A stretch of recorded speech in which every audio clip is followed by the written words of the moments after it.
Hey there, boys and girls. Welcome to Crush Cash Games, episode 38. I know it's been a little while, but hopefully no, that's not right. Absence makes the heart grow fonder. This session looks like it's going to be some 3-6 and 2-4. As always, if you haven't subscribed to my channel, feel free to go ahead and click that button. And so here we go. This first hand, the bottom right table, appears as if we raised pre, c-bet the flop, and got check raised. Playing three-handed, turning the flush, probably not going to raise, going to flat and likely flat the river as well, especially with villain sizing like this.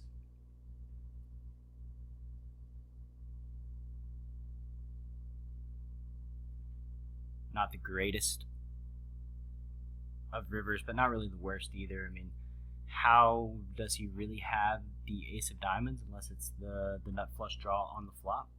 He's not going to bet his lower flushes on the river. God, he bets so small. We don't have many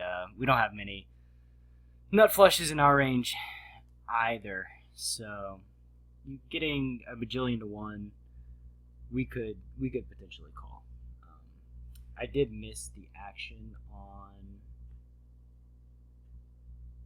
the top left table, so I want to go back and look at the action on the top left table. Raise pre, bet flop, turn a 10, bet again for value. Yep, 32 I like. Villain we don't really have any info on him. He's going to have a lot of worse two pair. He's going to have some straights. We have straights in our range as well. So it's unlikely that he's going to exploit us with a raise, considering our range is uncapped. If he raises, we simply fold. Could have bet smaller though. Could have bet like 44 instead of 56 for value.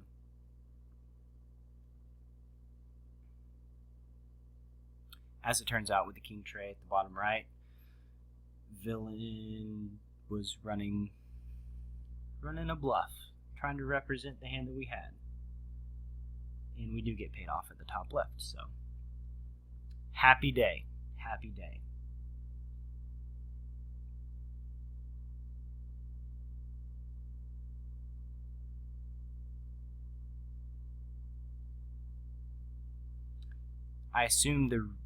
I don't know exactly what the 3-seat was hoping to fold out with that small bet on the river. Maybe like a jack or 10 high flush.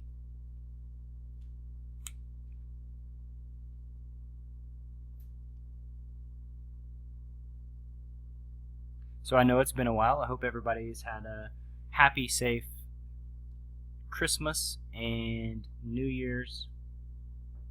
Everybody survived the great Bovada update of 2016 unharmed, I hope.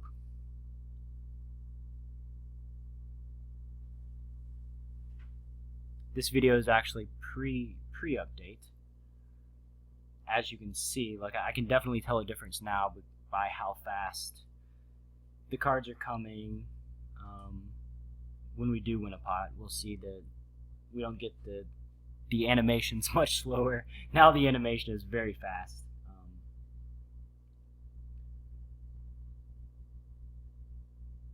Interesting squeeze at the top right to 160. And I'm going to go back and look at the action. We raised pre with the kings and then just c-bet the flop. So you can make an argument to not c-bet there. That particular villain had not folded to a c-bet yet, so it felt like it's likely that he floats us some. We do get some action by betting. We min 3-bet the queen jack off. That's completely by accident. Didn't see that the under the gun had raised, and now we flop top pair, and we're in this spot that we're just never really in because of a misclick. I feel like we should bet the jack high board. For value, we can still get called by lots of pairs. Queen on the turns, pretty easy bet, although, you know, from villain's perspective, we do have a lot of king queen and ace queen type hands in our range. Maybe we have like pocket 10s, pocket 9s, pocket 8s that we check back on the flop, but once we size half pot on the river, pretty much got a value heavy range. Whereas if we would have bet the flop, bet the turn, I feel like we have more bluffs in our range with a triple barrel.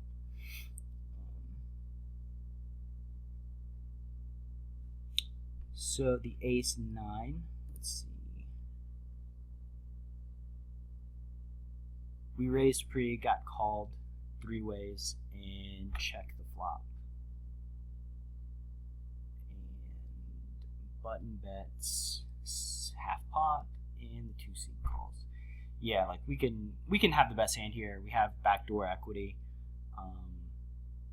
especially versus a half pot size bet. Now that we turn top 2, need to bet and protect our hand against pocket 4s, pocket 5s, ace 4, ace 5, and also get equity, get value from the hands that we're beating. Likely that we just had the best hand on the flop, improved to really the best hand.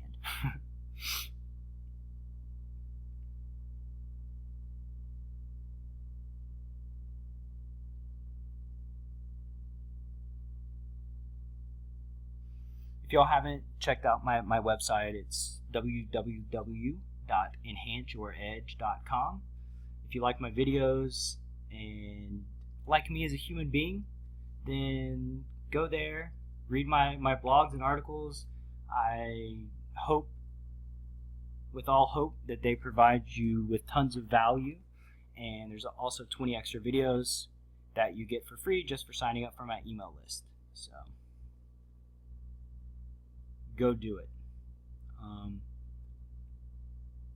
Flatting the 10 deuce suited in position versus a 3x open. Probably going to be floating this flop. At least we should be floating pretty heavily if we're going to be defending a hand like 10 deuce. I would rather have 3-bet it pre. I like my raise here. It's hard for him to continue it's hard for him to continue even if he's suspicious that we have a pretty weak range. He's out of position. It's just a tough spot for him.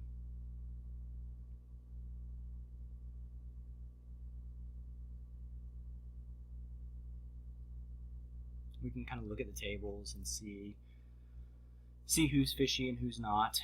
That's another good thing that happened after the update for me personally. I've started taking a lot of notes on players. Even basic simple notes, just you know, I loved playing poker without a HUD. I thought it was awesome. Everybody was on, it was a level playing field all around.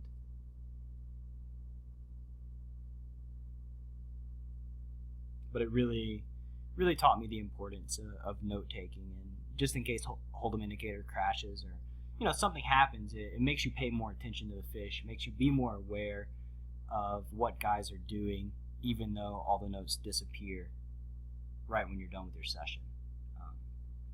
Should be 3-betting with the queen 9.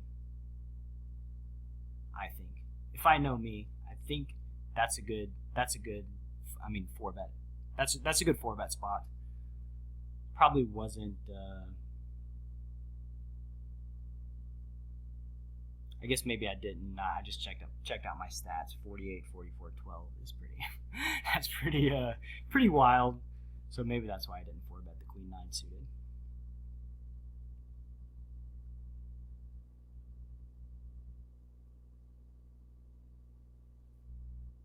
Raising the ace 10 suited versus the limp for value, pretty simple. King 7 could be an open under the right circumstances. With overcards, backdoor flush draw, going to be betting the ace 10. Villain snaps us. We can barrel off now. king hits our range pretty hard. We have a lot of equity. Ace or 10 likely to be the best hand, and we have some fold equity on the river when we decide to blast it, which I assume if villain does call the turn, we are blasting the river.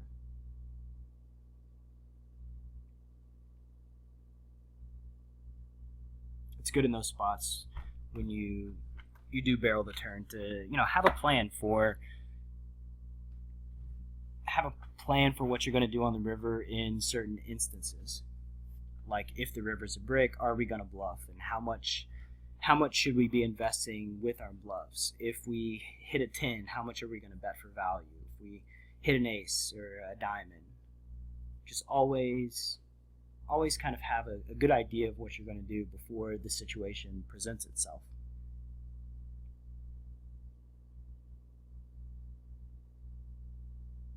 Also, when you think about spots like that, it helps you in the future when those spots come up. It makes your decisions feel natural, pretty automatic.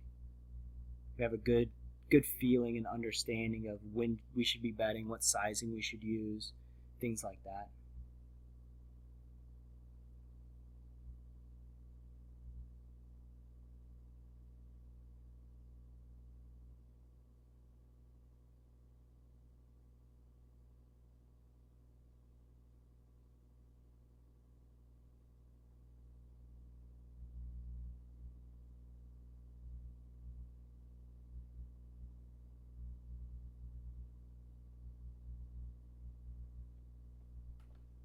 So leaving our heads up table, joining a different 600.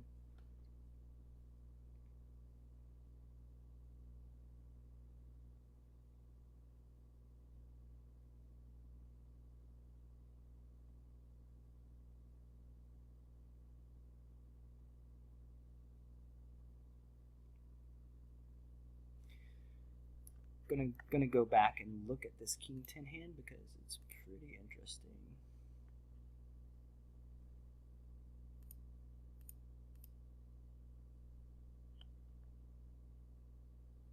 $24 in the pot, so just a limp pot 4 ways. We bet out. Turn 8, and we bet again, and the short stack ships it. Could very well be a call, actually, on the turn with the King 10. As a matter of fact, it is a call. Looking back on it and thinking about it from a short stack, he can have worse kings and be shoving here because to try to protect against like flush draws and stuff like that.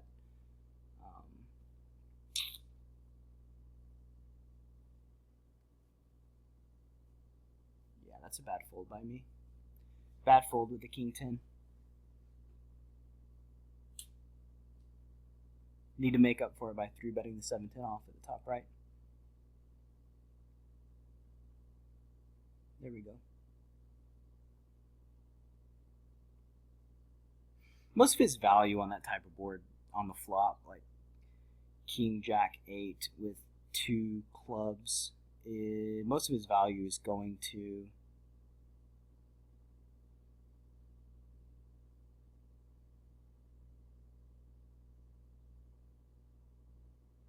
raise the flop. Sorry, I'm looking at the 7-10 hand, the one we're quote unquote making it up. Villain bets minimum, and we opted to go for gold.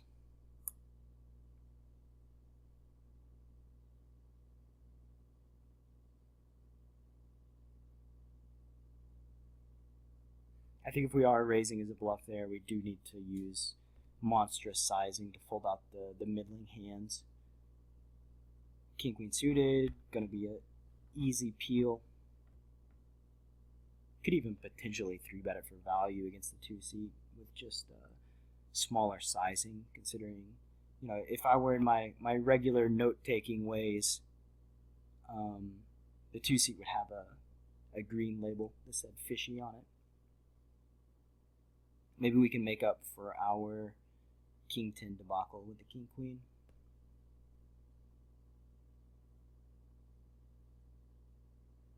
Basically betting. and we get we get it piled in our face on the turn. Villain is going to play his flushes like this with no real info on him and playing so many hands. It feels hard for me to fold top two.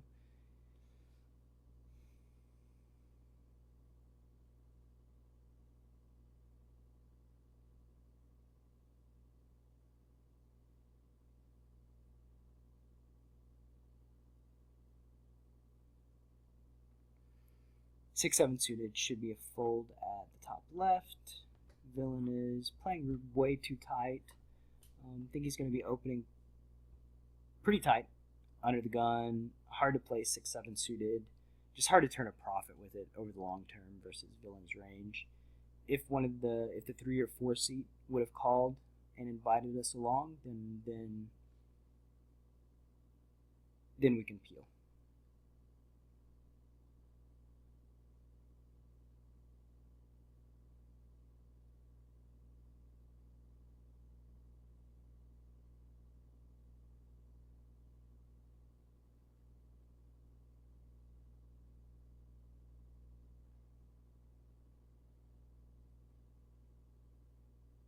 The ace jack on the queen 8-9. The 9 is a pretty bad card for us. Very good card for Villain's range. So no real options for us other than checking back, hoping to realize some equity.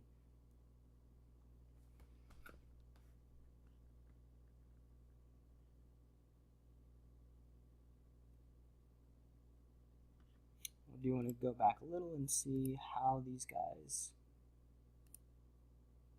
how this hand developed. At the bottom left, we are going to fold our 10-6. So Villain, who's playing, looks like 60, 40, 50 over 5 hands, so very tiny sample size. Limps under the gun.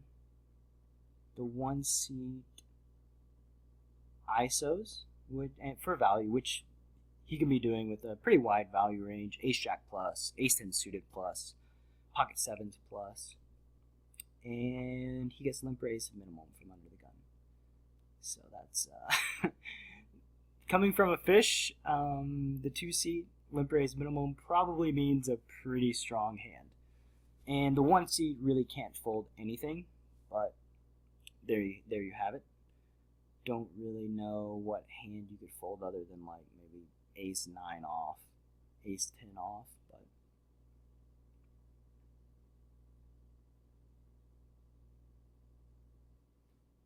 Villain bets half pot and the 5 seat clicks it and bet 3-bet 7s versus aces.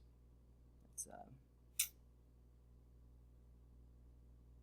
pretty special.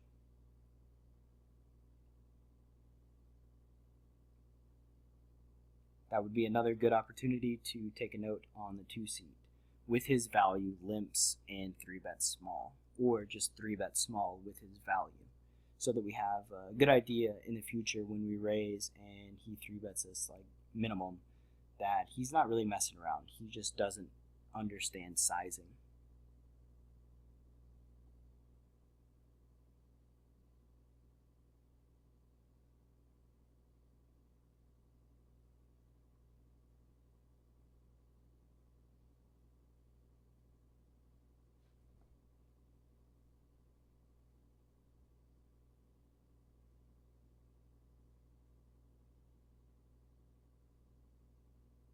Ace King at the top left, open, small blind calls, big blind calls. Betting out on this board 3 ways. Seems reasonable. We can have some Queen X's in our range. We can have Jack 10s in our range. Maybe King Jack, King 10 that we bet on the flop and have a plan to barrel through. So pretty balanced C-bet. The turn is a little tricky. It's hard to get 3 streets versus a hand like Ace Jack. So I actually kind of want to pause it here and relay my thoughts. It's hard to get paid 3 streets by a hand like Ace Jack or Ace 10 if we go bet, bet, bet. So that was the reason that I checked back for a more pot control type line, and for sure get a $62 bet or a $52 bet on the river.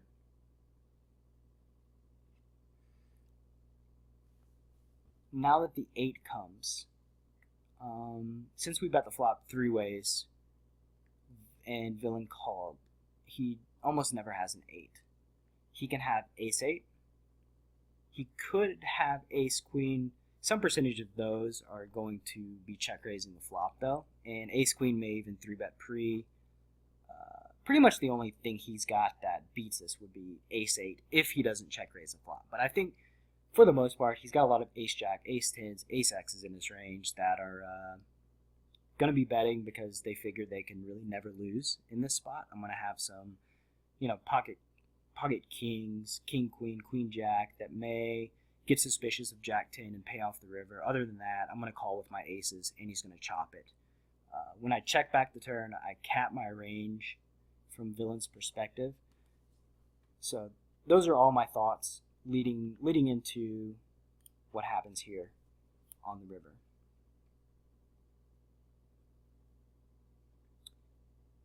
Villain bets small. Didn't take me too long to kind of figure out what I felt was going to be the best river play, and that's raising for value. Our line doesn't make a ton of sense with hands that beat villain. Maybe 8x we have, but I really love raising big, polarizing it, and villain snapped and got a nice little chunk of value with that river raise. The assumption is villain had a hand like ace jack or ace 10. And another thing to think about when we check back the turn is that, when we bet the turn like $50 or $60, we threaten a large river bet as well. And so a hand like ace jack and ace 10, they can get scared. Like, you can fold out a lot of the hands that you want to get another bet from. Whereas they're not gonna mess around on the river. AKA they're not folding the river. Like, they're not gonna get to the river with ace jack there and then just fold. So 3-bet the ace queen for value at the bottom left because this villain, like we've said previously, tended to play his aces kind of funky. Think he's going to be raising pretty wide. He's going to be calling 3-bets because that's what fish do. So when players are more likely to call 3-bets, we can add more hands into our value range. And I c-bet the king high board because we block ace king and king queen. We could barrel through. I think the turn being a heart and putting up 3 hearts is much better for his range than our range. So fish can be pretty unpredictable too. It's really hard to make them fold once they get it in their mind that they're calling. So I don't love bluffing out the fish. I like taking one stab at it. When he gives us some resistance, we can just let him have it if we don't improve, and especially when we get cards that improve his range and don't really improve our range a ton. We can concede and wait for a better spot. Unfortunately, all the notes that I've made mentally and talked about making on the guy now become worthless because he left us to lock up his win. But not to worry, he'll be back. They always come back.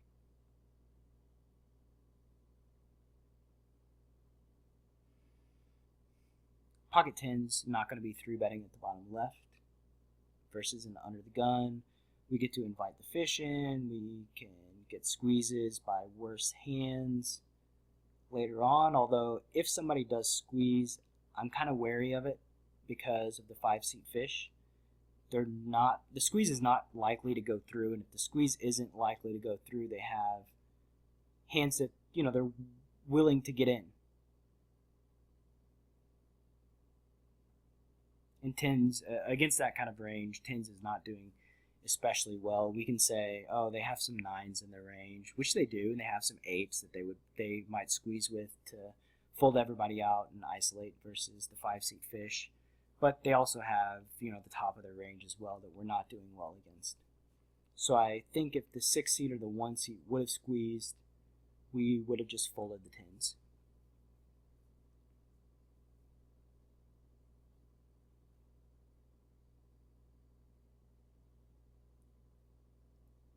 Important takeaways, just because villains have some bluffs in their range or some hands that we're doing well against, if they have way more hands that we're doing poorly against, then that's going to affect our decision. I think in a lot of spots, most spots, you can imagine villain having one combination of hand that you absolutely crush, but when you can also imagine 100 combinations of hands that crush us, then it just means that occasionally we'll make a bad fold, or what turns out to be a bad fold. But with the information that's given to us, that's in front of us at the time of the decision, the fold is very reasonable.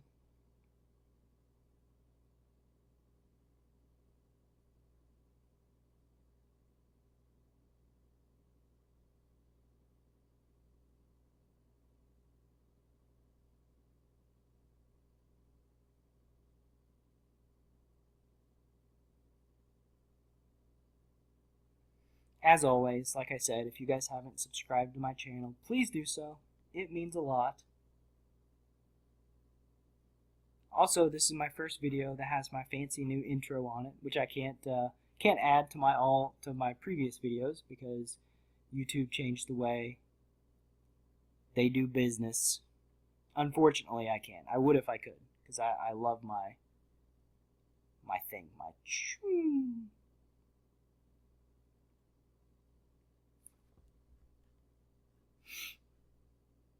Looks like we got about 10 minutes left in this video. It's going to run a little long because I paused and went backwards and did all the things. It's been a month. I'm a little rusty, out of practice.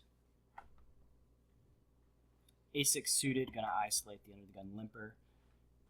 Good opportunity for me to put a note on the 5-seat saying, bought in funny, and under the gun limper equals fish.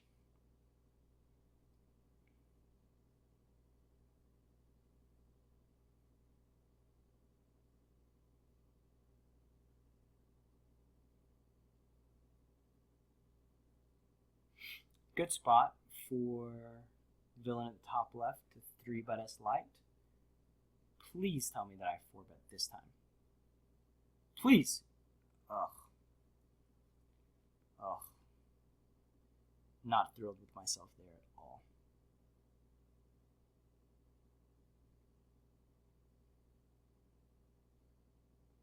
I gotta say, even though we seem to be winning this session, I'm not thrilled with the way that I played. The King 10 hand should have been a call. Should have 4-bet with the A6 last hand. Should have 4-bet with the Queen 9 suited.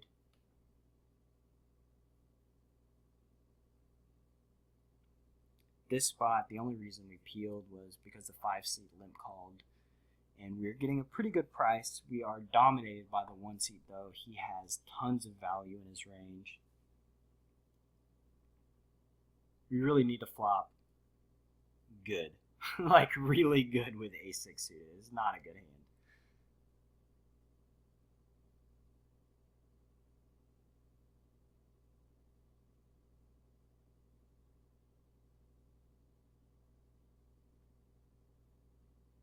The good news is, like, when you're getting odds and you're playing against fish, you can peel a little lighter, knowing that if you hit hard, you essentially get it all, and you're going to make way better decisions than the fish and all those sort of things.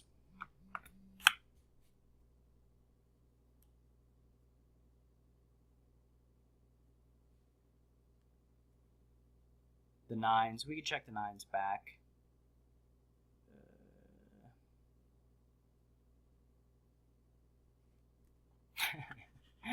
That's pretty disgusting at the bottom right table there. See the action. Under the gun opens to 81. That's pretty cute. Button stuffs for 600. 3-seat overstuffs for 900. So kind of a second to figure out what happened. The 81 was obviously on purpose to induce something silly from the rest of the table. Ace King piling is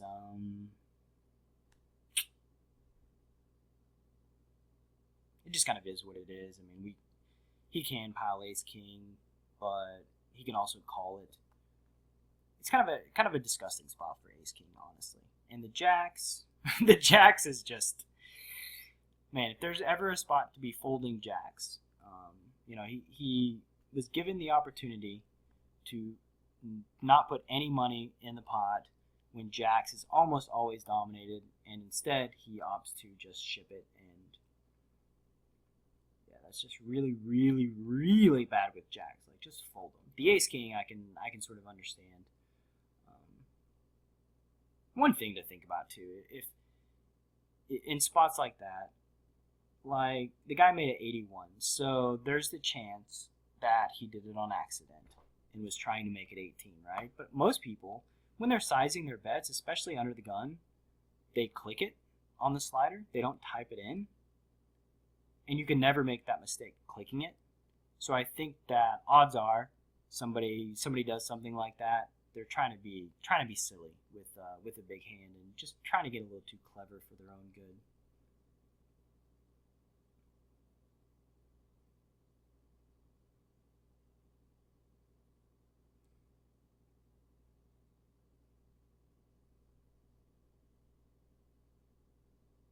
He's not happy now.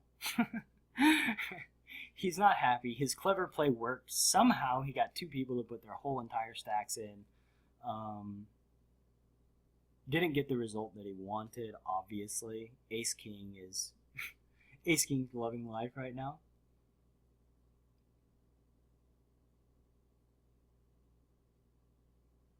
But if that happens to y'all in your games, I would think that more than likely somebody hasn't made a mistake. They're doing it on purpose to try to get extra value from the top of their range.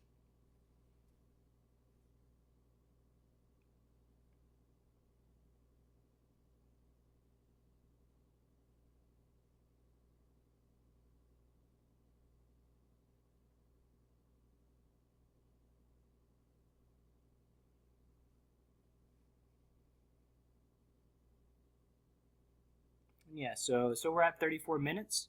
I want to thank you guys for your patience and very much, enjoy making these videos. Sorry that it's been so long. Hope you all have a great January, and hope you're ready to make some money. And if you haven't checked out my website, enhanceyouredge.com, more training videos, more articles that I genuinely love writing. Check it out, and y'all have a good day.